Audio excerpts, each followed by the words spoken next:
ہمارے ہاں سیرت کے جلسے تو آج کل ہوں گے، بے شمار ہوں گے، ہر جگہ ہوں گے. ہوتا کیا ہے؟ آپ کی عظمت بیان ہو رہی ہے، آپ کی کالی کملی کا تذکرہ ہو رہا ہے، آپ کی سرمئی آنکھوں کا حسن بیان کیا جا رہا ہے، آپ کی زلفوں کی یہ ہے، یہ تو نہیں ہے، اس میں کوئی شک نہیں. تمام انبیاء اور رسول کو جو کمالات عطا ہوئے، محمد کو وہ سب عطا ہوئے صلی اللہ علیہ وسلم. اس نے یوسف دم عیسیٰ ید بیضا داری آنچ خوبہ ہمدارن تو تنہا داری. لیکن حضور فرماتے ہیں تمام نبیوں اور رسولوں نے جو تکالیف برداشت کی، میں نے وہ سب کی سب برداشت کی. یہ کوئی بیان کرتا ہے؟ کیسے بیان کرے؟ اس سے تو کچھ سبق ملتا ہے کہ کچھ تو تم بھی کرو بھائی. یہ کہاں عاشق رسول بنے پھر رہے ہو؟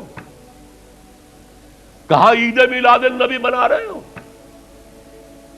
زمین و آسمان کے کلابے اللہ سے بھی اوپر کر رہے ہو راتوں کے اندر. یہ نہیں ہے محمد سے نسبت اور تعلق کا معاملہ. اب آپ دیکھیے، جو اب واقعاتی انداز میں تو جانے کا وقت ہے نہیں نا، لیکن ایک بات آپ کو بتا دوں،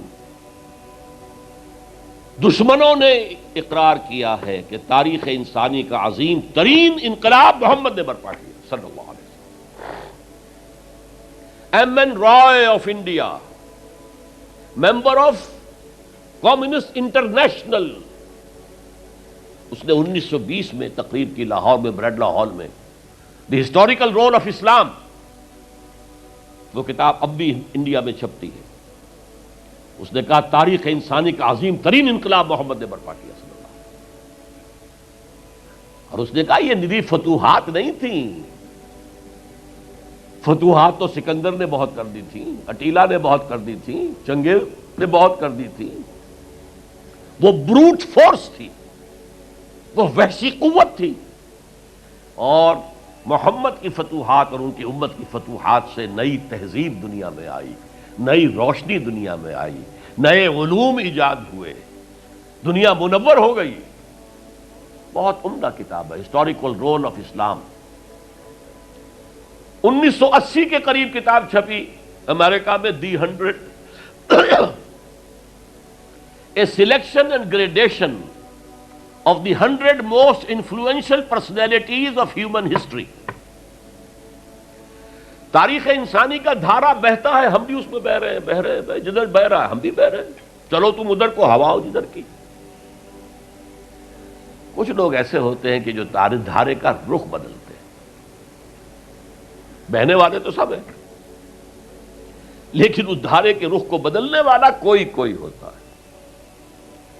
تو ڈاکٹر مائیکل ہارٹ نے پہلے 100 آدمیوں کا انتخاب کر لیا جنہوں نے تاریخ کے دھارے کا رخ موڑا ہے. سلیکشن، پھر گریڈیشن. ان میں سب سے زیادہ جس نے موڑا ہے، جس سے سب سے زیادہ مؤثر ہوا، وہ کون؟ نمبر 1، پھر نمبر 2، پھر نمبر 3، 100 تک چلا گیا. نمبر 1 پر حضور کو لا رہا ہے. عیسائی ہے اور ابھی تک کوئی اطلاع نہیں ہے اس کے اسلام لے آنے کی. زندہ ہے، مینہٹن میں رہتا ہے. اس نے پھر اس کی وجہ بیان کی کہ naturally I own an explanation. Jesus کو جسے خدا مانتے ہیں اسے نمبر 3 پہ لے گیا، حضور کو نمبر 1 پر. اور جواب کیا دیتا ہے؟ ایکسپلینیشن کیا ہے؟ This is because he is the only person supremely successful in both the religious and secular fields. جتنے بڑے لوگ دنیا میں ہیں وہ یا ادھر اونچے ہیں تو ادھر کچھ نہیں، ادھر اونچے ہیں تو ادھر کچھ نہیں. بڑے حکمران، بڑے فاتح، اخلاقی اور دینی اور روحانی اعتبار سے 0 بلکہ مائنس. بڑے مذہب، اخلاقی تعلیمات، روحانی تعلیمات بہت اونچے، گوتم بدھ، حضرت مسیح، لیکن ریاست، حکومت، سیاست 0. ایک ہی شخص ہے، ایک شخص ہے. کتنی بڑی سچائی اس کے قلم سے نکلی ہے. دی only person supremely successful in both the religious and the secular fields.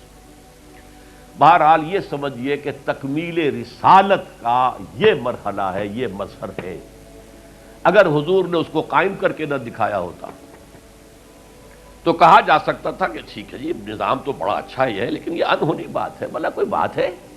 سید القوم خادمہم، قوم کا سردار خادم ہوتا ہے، شاعری ہے یہ، اچھا شعر کہہ دیا ہے، لیکن محمد نے وہ نظام قائم کیا جہاں ابو بکر اور عمر خادم تھے، چٹائیوں پر بیٹھتے تھے، پیوند لگے ہوئے کپڑے پہنتے تھے،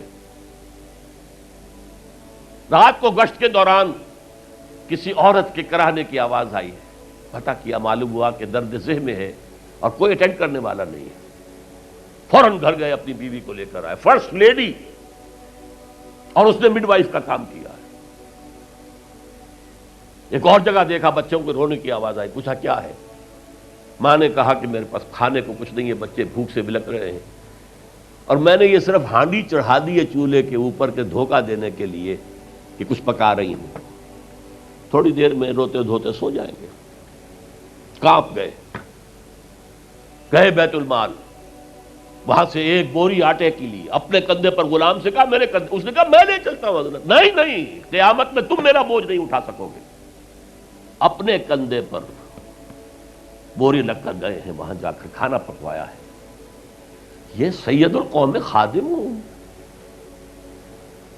کبھی دیکھی تھی دنیا نے یہ بات؟ قائم کر کے دکھایا، نوع انسانی پر حجت قائم کی ہے۔ مائیکل ہارٹ نمبر 1 پر لا رہا ہے، آپ غور کیجیے۔ ایچ جی ویلز کی بھی اب وقت نہیں ہے میرے پاس، میں نے وہاں تقریر کے اندر پوری واضح کی بات، اس کی شہادت، حالانکہ وہ شاتم رسول ہے، حضور کو گالیاں دی ہیں اس نے، بالکل رشدی کی طرح، اور تسلیمہ نسرین جو ہے بنگلہ دیش کی اس کی طرح، لیکن ایک اعتبار سے گھٹنے ٹیک کر حضور کی مدح کرنے پر مجبور ہے۔ تو یہ اصل میں بات تکمیل رسالت ہے، پیش کر دینا، پہنچا دینا، وما علینا الا البلاغ، یہ بھی رسالت کا معاملہ ہے، یہ ابتدائی مرحلہ ہے۔ اس نظام کو قائم کر کے دکھانا، انقلاب برپا کرنا، اس کو چلا کر دکھانا، چاہے وہ 30 برس رہا، لیکن دنیا کا کوئی دوسرا نظام تو ایک دن بھی قائم نہیں ہوا۔ جس ڈیموکریسی کا خواب والٹیئر اور روسو نے دیکھا تھا، ایک دن کے لیے بھی نہیں آئی۔ یہ تو کیپٹلسٹ کی ڈکٹیٹرشپ ہے جسے جمہوریت کہا جا رہا ہے۔ جمہوریت کہاں ہے؟ It's the dictatorship of the capitalist. Billionaire نہ ہو تو آپ الیکشن کیسے لڑیں گے؟ عام آدمی الیکشن لڑ لے گا۔ دے میں استبداد جمہوری قوام پائے کو، تو سمجھتا ہے یہ آزادی کی ہے نیلم پری؟ ہم نے خود شاہی کو پہنایا ہے جمہوری لباس، ابلیس کا ایک مشیر کہہ رہا ہے، ہم نے خود شاہی کو پہنایا ہے جمہوری لباس، جب ذرا آدم ہوا ہے خود شناس و خود نگر۔ آدمیوں میں اپنے حقوق کا ذرا احساس، اور یہ احساس محمد نے پیدا کیا صلی اللہ علیہ وسلم۔ اس کے تحت انہوں نے کہا اچھا وہ انسانی حاکمیت ٹنوں کے حساب سے فرعون کے سر پہ رکھی ہوئی تھی، گندگی، اب ہم نے کیا کیا، وہ تولا تولا سب میں بانٹ دو، گندگی تو گندگی رہے گی، نجاست تو نجاست رہے گی۔ انسانی حاکمیت ایک شخص کی ہو، انسانی حاکمیت پوری قوم کی ہو، کفر ہے، شرک ہے۔ بہرحال تکمیل رسالت کا ایک پہلو یہ ہے، اس کی مثال میں آپ کو دے دوں، نام چونکہ پہلے بھی 2 مرتبہ لے چکا ہوں، سقراط کا شاگرد بھی اور شارح بھی، سقراط کی اپنی کوئی کتاب نہیں ہے، وہ معلم تھا بس، اس کا فلسفہ بیان کیا ہے افلاطون نے، اور پلیٹو نے کتاب لکھی دی ریپبلک۔ اب دیکھیے آج سے 2500 سال پرانی کتاب ہو گئی، حضرت عیسیٰ سے 300-400 برس پہلے، کتاب اتنی زوردار ہے آج تک زندہ ہے، ورنہ کتابیں ختم ہو جاتی ہیں، وہ تو کوئی زوردار کتاب ہو تو زندہ رہے گی۔ نقشہ پیش کیا ایسے ہونا چاہیے، نظام حکومت ایسا ہونا چاہیے، فلاں ایسا ہونا چاہیے، فلاں ایسا ہونا چاہیے، لیکن وہ نظام ایک دن کے لیے بھی دنیا میں کہیں قائم نہیں ہوا، لہذا اسے کیا کہیں گے؟ یوٹوپیا ہے، ایک خیالی جنت ہے۔ حضور نے بھی خیالی جنت پیش کر دی ہوتی، قائم کر کے نہ دکھاتے تو وہ حجت نہیں بن سکتی نوع انسانی۔ تکمیل رسالت، نہ حضرت ابراہیم کے ہاتھوں کہیں نظام قائم ہوا، حالانکہ ابو الانبیاء، خلیل اللہ، امام الناس، انی جاعلک للناس اماما واتخذ اللہ ابراہیم خلیلا، نظام تو نہیں بنا، نہ موسیٰ کے ہاتھوں نہ عیسیٰ کے ہاتھوں علیہ الصلوۃ والسلام۔ یہ صرف محمد الرسول اللہ صلی اللہ علیہ وسلم کا مقام ہے کہ آپ نے ایک عظیم انقلابی جد و جہد، میری کتاب لے کر پڑھ لیجئے اگر تقریریں نہ سنی ہو، تقریروں میں مختصر مفصل منہج انقلاب نبوی، اتنا عظیم کارنامہ، عظیم ترین انقلاب جو برپا کیا 23 برس کے اندر حضور نے، تو اس کے منہج کیا تھا، منہاج کیا تھا، طریقہ کار کیا تھا، اسے سمجھیے۔ منہج انقلاب نبوی میری کتاب ہے، 400 صفحے کی، سیرت کا انالیسس ہے، سیرت کا 6 steps of revolutionary process as deduced from the سیرہ of the prophet، اس کو فلسفہ سیرت کہیں گے ہم، تو پڑھیے اس کتاب۔